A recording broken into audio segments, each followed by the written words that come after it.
सांगली जिल्ह्यातील कसबे डिग्रज येथील हॉटेल फोडून साहित्य चोरी करणारी आंतरराज्य टोळी जेरबंद करण्यात आली आहे। चोरीचे 2 गुन्हे उघडकीस आले। 3 जणांना अटक करण्यात आली असून त्यांच्याकडून 3 लाखांचा मुद्देमाल जप्त करण्यात आलाय।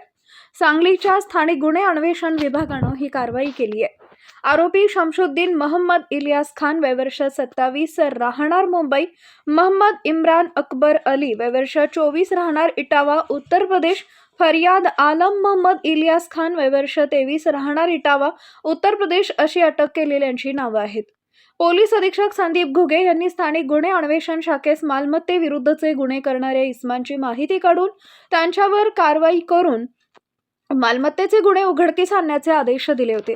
सदर सूचनेप्रमाणे स्थानिक गुन्हे अन्वेषण विभागाचे पोलीस निरीक्षक सतीश शिंदे यांनी सहाय्यक पोलीस निरीक्षक पंकज पवार आणि स्टाफ यांच्यासह एक पथक तयार करून घरफोडीचे गुन्हे करणारे संशयित इसमांची माहिती काढून त्यांच्यावर कारवाई करण्याकरता आदेशित केले होते।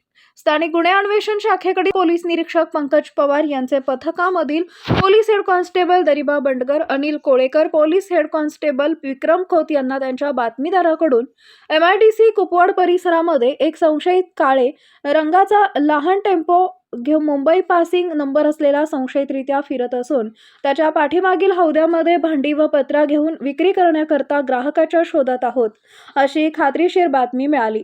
त्या ठिकाणी जाऊन कारवाई करत 3 जणांना ताब्यात घेण्यात आले। त्याची चौकशी केल्यानंतर त्याच्याकडून रोख रक्कम, साहित्य आणि वाहन असा 3 लाखांचा मुद्देमाल जप्त करण्यात आलाय। आरोपींनी दोन्ही गुन्हे केल्याचं उघडकीस आलंय।